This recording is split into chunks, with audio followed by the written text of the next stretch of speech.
tadi kami sidang dengan agenda pembacaan eksepsi. Namun kami tadi minta kepada majelis hakim untuk tunda dulu pembacaan eksepsi karena kami sudah mengajukan kurang lebih 5 kali permohonan pengalihan status tahanan karena kondisi klien kami yang masih sakit. Kemudian hakim menerima itu dan kita kemudian bahas terkait pengalihan status tahanan. Nah, tadi hakim sempat skorsing sidang untuk kami mengecek tempat yang ada di lapas rutan lapas AB. Kita setelah ke sana lihat memang ruangannya ada 3 ruangan, tapi lebarnya itu kurang lebih 1,5 meter, panjangnya 1 meter lebih.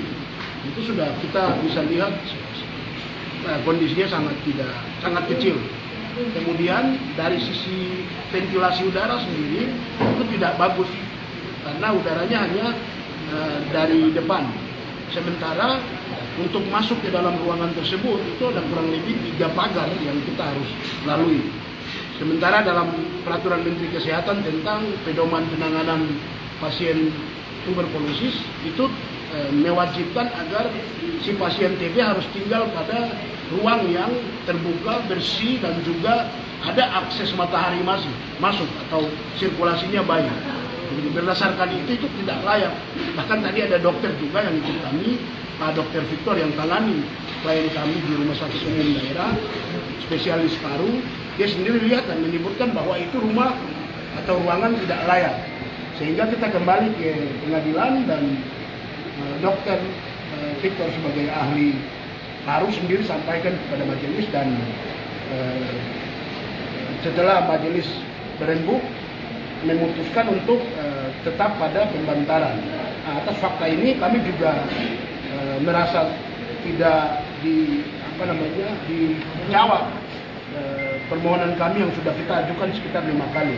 Karena yang kami ajukan itu di dalam situ juga kami memberikan tempat yang sudah kita sediakan dan aksesnya sangat dekat dengan rumah sakit serta ruangannya sesuai dengan standar dalam Permenkes tentang penanganan pasien tuberkulosis. Begitu.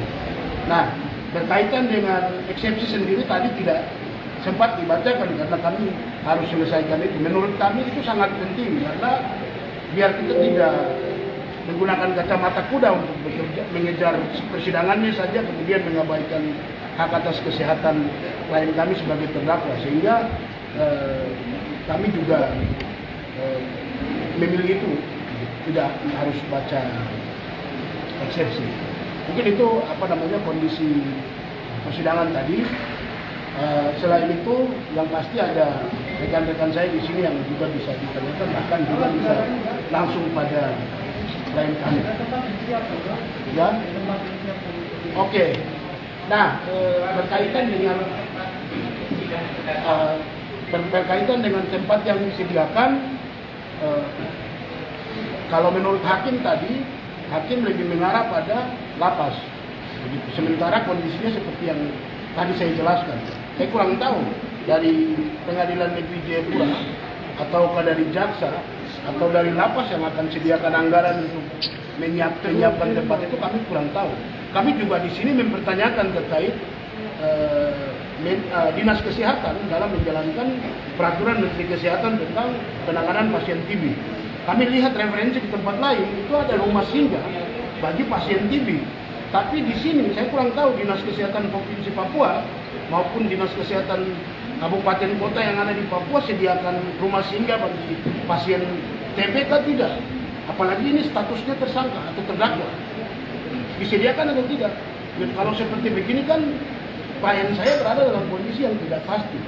Tidak pasti mulai dari tempat yang tidak pasti, yang berikutnya tidak pasti karena majelis juga tidak menjawab surat permohonan kami yang kita berikan berdasarkan pada Undang-Undang Nomor 8 Tahun 1981. Di situ yang saya pikir saya minta juga kepada Komisi Yudisial untuk pantau sidang ini karena saya takut proses sidang ini kemudian berjalan secara subjektif oleh majelis hakim yang tidak profesional. dalam menjalankan proses ini, karena kita mengajukan permohonan berdasarkan pada Undang-Undang Nomor 8 Tahun 1981. Kita tidak bawa pendapat keluar dari aturan yang berlaku di negara ini. Begitu. Mungkin itu ada pertanyaan lain kepada klien kami ataupun rekan kami yang lain, silakan. Ada hal yang mau disampaikan dari Bang Victor? Oke, ini mungkin tanya, saya Bang Victor mungkin bisa jelaskan kondisi terakhir di rumah sakit itu bagaimana untuk Bang Victor sendiri? Ya, rumah sakit itu kan sebenarnya saya sudah ada rawat jalan dari dokter di sana. Dari dokter mereka di rumah sakit 22 sudah ada kasih rawat jalan. Jadi status saya itu rawat jalan. Jadi pasien yang rawat jalan tidak harus ada di dalam rumah sakit. Sementara hakim dengan jaksa tetap mempertahankan saya di rumah sakit. Dan di rumah sakit saya bergabung dengan pasien-pasien lain dan itu memang berbahaya untuk saya. Dan terakhir dari sisi keamanan kesehatan saya itu memang betul-betul terganggu. Karena saya tidak disediakan ruangan yang lain. Sebenarnya kan kami membantu proses hukum ini supaya jalan lancar. Kejaksaan maupun hakim ini supaya pengadilan jalan, kita sama-sama saling menghargai jalan. Tetapi saya lihat sepertinya negara memiliki niat yang lain terhadap saya. Negara mungkin, saya sudah terlalu kompromi kan. Saya tunjukkan diri sebagai orang yang bertanggung jawab. Karena saya tidak pernah bersalah. Dan kasus saya itu adalah kasus rasis yang biasa. Dan karena itu saya justru dari sidang hari ini membuat saya bertanya bagaimana saya bisa percaya hukum di negara ini. Bagaimana saya bisa percaya hukum di negara ini? Kalau negara memiliki niat yang lain, niat politiknya lebih besar daripada proses hukum. Saya dari awal sudah bilang, selesaikan persoalan Papua melalui cara-cara yang politik. Masalah sudah jelas, hukum internasional jelas, di mana-mana pun kita bisa bertanggungjawabkan itu. Kita tidak bermain-main, kita jalan terbuka. Orang Papua berjuang punya dasar hukum yang jelas, punya dasar moral yang jelas.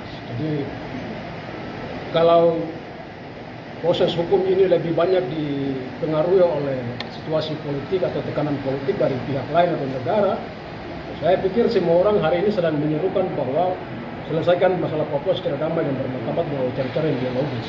Dan itu proses itu sedang jalan. Tapi kalau negara ingin yang lain, saya pikir bagaimana kita mau percaya negara ini punya hukum yang adil bagi orang Papua. Sementara hukum sendiri tidak menjamin kami, menjamin hak-hak kami sebagai warga negara katanya. Bagaimana kami mau mengakui diri sebagai, saya kan dihukum di sini, ikuti proses hukum ini karena kan saya menghargai hukum yang ada di dalam negara ini. Saya menghargai hukum di negara ini, tetapi kalau aparat penegak hukum lalu institusi-institusi hukum ini tidak menghargai proses, tidak memenuhi hak dan kewajiban daripada tersangka dan yang lain-lain, kita mengharap keadilan di mana? Saya saja yang terbuka di Jayapura saja diperlakukan seperti itu. Undang-undangnya jelas, peraturannya jelas, menjamin saya untuk mendapatkan jaminan kesehatan. Tapi sampai hari ini diperlakukan seperti itu. Belum lagi yang lain. Kita sangat ragu dengan negara ini. Poinnya di situ. Yang kedua, saya tidak takut penjara ya. Penjara itu sudah menjadi istana bagi seorang pejuang. Itu hal biasa. Bukan soal itu. Tapi saya kan sedang uji negara ini. Kalau negara menghargai kesehatan, kemanusiaan saya, ya, negara seharusnya memperlakukan saya sebagai manusia. Tapi kalau negara melihat saya sebagai monyet, di mana karena kata monyet, penghinaan terhadap orang Papua, kata monyet itu membuat saya masuk dalam penjara ini. Berarti saya juga sadari diri bahwa ternyata betul saya monyet sudah. Memang mungkin karena saya monyet jadi diperlakukan sama seperti binatang yang tadi ditaruh di dalam ruangan isolasi yang terkurung yang tidak layak bagi pasien macam saya. Jadi bukan soal kita takut penjara, bukan soal itu. Nah, ini kan seakan-akan negara sudah vonis kita bersalah sebelum meja sedang ini putuskan saya bersalah. Jadi pro justisianya tidak digunakan.